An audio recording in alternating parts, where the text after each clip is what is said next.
Did you know that the average climber today is stronger and can climb harder than ever before? Is modern climbing actually getting easier? My name is Chris and this is Road to the 11. If you're new here, don't forget to like and subscribe. Enjoy the video. Why is everyone so strong? Climbing today is more visible than ever. Videos of insane ascents go viral, pushing the perception of difficulty higher every day. Suddenly, an 8A or 13B ascent no longer seems that impressive when we see that Adam Ondra has flashed yet another 9A, or Brooke Robert too has done the first female ascent of a 9B+. Then we have the rise of what I like to call pro-amateur climbers. These are climbers, usually very young ones, who aren't full-time professionals but are basically sending grades that were elite standard only 10 years ago. They blur the lines between the weekend warriors like myself and pro climbers. Social media posts make it feel as though grades must have got easier, as everyone is sending hard. But is this really the case?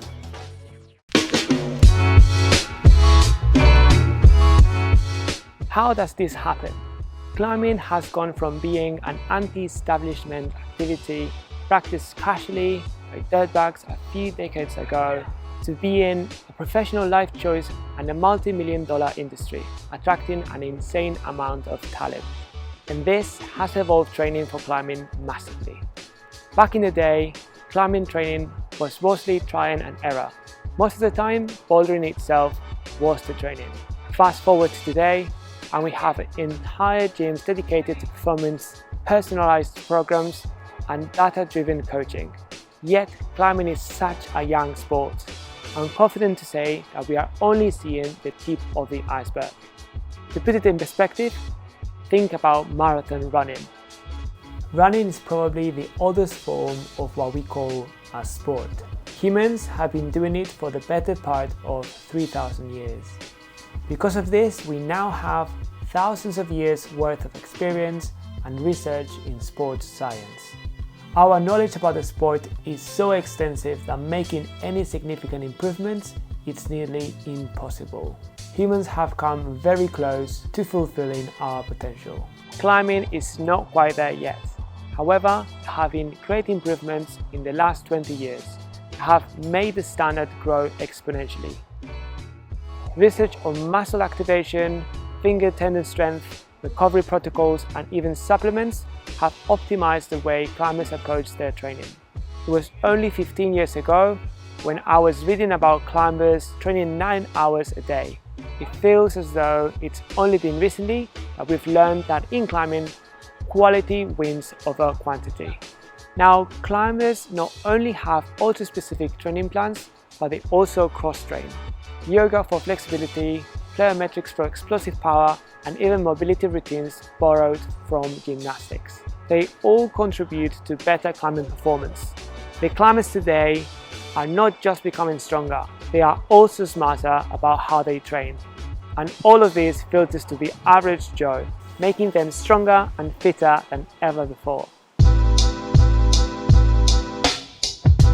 Possibly one of the tools that has had the greatest influence in leveling up the scene are training boards. The Moonboard, for one, with its super stiff grading, and later on the Kilter board and tension board, have popularized training for climbing.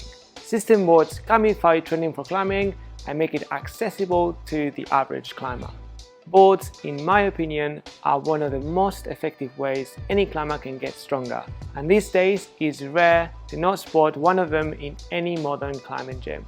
They take the route-setting element out of the equation, you just show up and have hundreds of quality problems at your fingertips. By the way, use the code FONTANO for our first time visit to the climbing hangar for £8. And here's another big one, and this one, me included, we take for granted. That is modern climbing shoes. There was a time relatively not that long ago when climbing shoes were simply not a thing. Now they get better and better every year.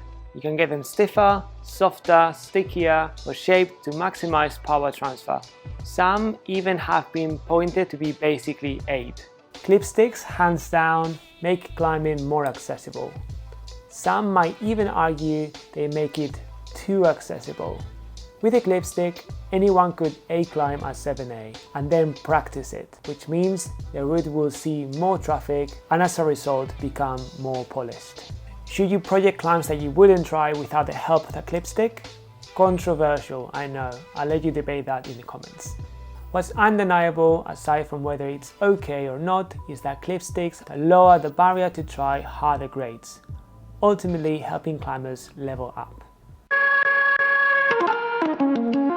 Route setting has also changed dramatically. Modern routes often emphasize dynamic movement and technique rather than route strength. Today's setters are thinking about flow, efficiency and creativity, which results in a better rounded climbing scene. Competition climbing has driven much of this change. Even the holds are designed to challenge balance and body positioning, not just finger strength. In many ways, climbers are being trained to be all-rounded. Now routes often require explosive moves, coordinated sequences and problem solving on the fly, meaning that you can have super strong and fit climbers who are falling on the third clip. So what does the future hold? Climbing difficulty is subjective and it will continue to evolve. With AI, wearable tech and data analytics, training programs and equipment design will only get smarter. My personal bet is that we are going to see chat of the first V18 in the next 2 years. Is modern climbing getting easier? In my humble opinion, I'd say no. Climbing is still the same, but the framework has changed. Climbers today have access to better training, smarter equipment, and advanced route setting. What are your thoughts? Are today's routes harder? Does having better tools to tackle them make them easier? Drop your thoughts in the comments. If you enjoyed this video, make sure to like and subscribe, and I'll see you in the next one.